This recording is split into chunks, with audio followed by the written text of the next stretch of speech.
Well, it's September 2009. I've had the fish room running up in various guises for nearly a year now, so I thought I'd do an updated tour for everyone and save me typing lots and lots and lots. This will just be a nice video tour of what we've got going on here. This is the main show tank, which we're in the living room just now looking into the tank. Here's some of Rupert's lovely discus. Also in here we have some newly added diamond tetras in honour of a certain collecting trip with Mr. Linder. Some really rather fat Siamese algae eaters. A few other plecos in here as well. Lamantictes stabaros, see there.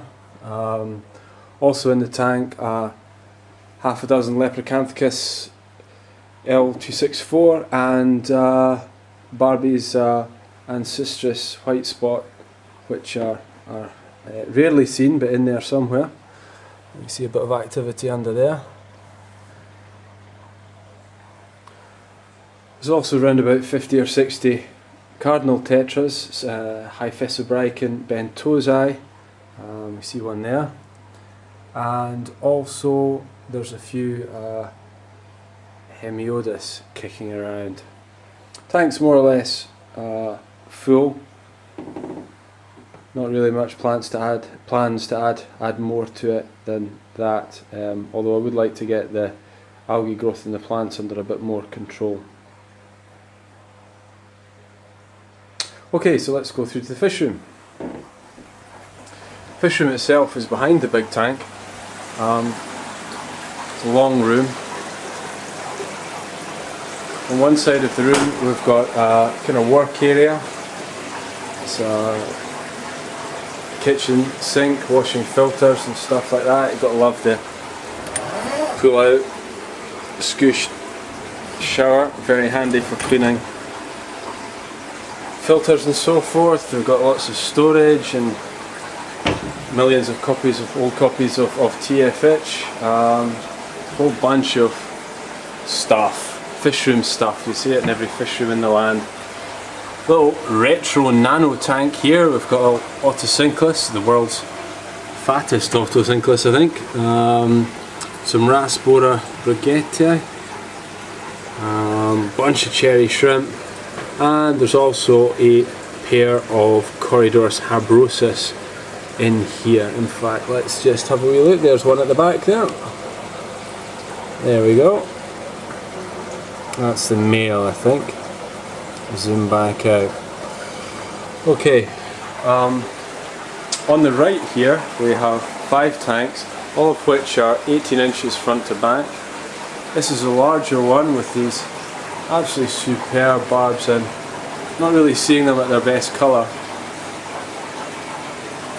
Immediately after lights on, they're a beautiful green and gold. There's a nice one there. There are 4 unidentified Synodontis in here, probably captive bred, suspiciously granulosus like, but with black barbels. In this tank we have Bill and Ted, the test pilot goldfish, which go into every new tank to seed it. I've had them for years now, still haven't managed to not seed a tank with them properly, but in the main this tank holds a group of half a dozen Orinocodoris eigenmanni. Next door we have a grow out tank for Pseudohemiodon species. We see here this individual is approximately 9 months old. It's maybe 2.5–3 inches long. You can compare it there to the cherry shrimp on the slate. Some younger individuals, about 6 or 4 months old. These are all growing out just now, and I plan to take some of them to pleco events in Norway and Germany over the next couple of months. Quarantine tank in here. Nothing in there quarantining just now. The challenge tank with some nicely paired off hoplos, Megalechus thoracatum, and they're busy building spawning nests and doing their thing in there. In fact, Yesterday they had a bubble nest. I'm just looking for it. I can't see where it's gone. Not much left of it under there.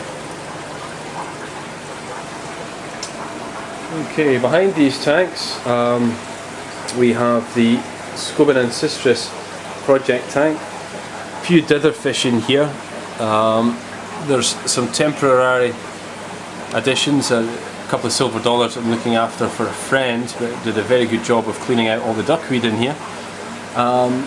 See the large male Scoben and Sistris in here. Just one of the females in there. So what I'll do actually is I'll get a torch, shine it in, see if we can't see a little bit more.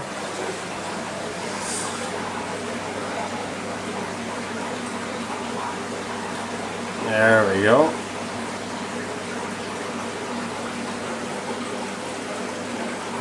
So I'm just teasing you with little bits of it, can't really see them properly. So, it's only the 3 plecos in there, and oh, there's some molestes in there as well at the back. They're a little bit timid. Australian Papua New Guinea tank here. This has a selection of rainbow fish, but also Neosilurus doing its thing.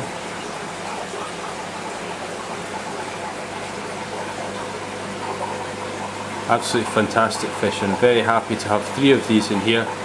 This is the largest one, probably female. The other 2 look like males. They stayed much smaller and are considerably thinner, and also beaten up by the male, by the female rather. That's the back of the display tank you saw at the beginning of the video. So what have we got in here? Another grow out tank for Pseudohemiodon, also infested by cherry shrimp. This is a woodcat tank. You won't see much in here until you feed them, but we see, for example, some Entomocurus lying around. There's also Tatia perugiae in there, and Centromochilus perugiae and Centromochilus reticulatus, which are very different looking fish. What I'll do actually is I'll take you over to the feeding trolley here, and we'll maybe put some flake food in. See if we get any movement. All the tanks are covered by a pond liner, which is just attached, stapled, and then black duct tape just hides the staples. Things you should never do: pour food straight into a tank directly. Okay, there's a bit of food going in, see if that has any effect. There we go. There's a male Entomocurus doing its thing. See if there's any more activity. There's a Centromochilus.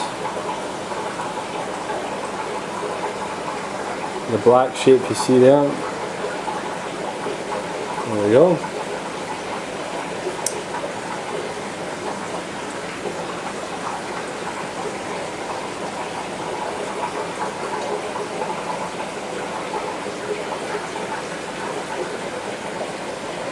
Lovely. So that tank's just for Mark. Up here we have the Panaki Changi breeding tank. There are some young fish kicking around in there. The breeders are under this piece of wood in a round tube. If you give me a second, I'll just go and get my elephant foot. No fish room should be without one.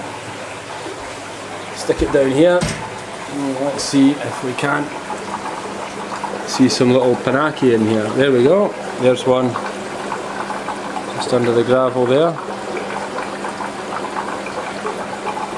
This particular batch I'm having a go at raising free range. Most of the wood in here is collected from the garden. It's beech, just tied together with cable ties and sunk. Usually takes about 6 weeks to sink, and is then devoured by the Panaki. They're particularly fond of the bark, which appears to be easier for them to eat. Just before I started this video, there's one sitting right on top there, but it's now been replaced by a cherry shrimp. Okay, well, we'll have a pass on the way back out, see if there's anything more kicking around, but as you can see, there's one just there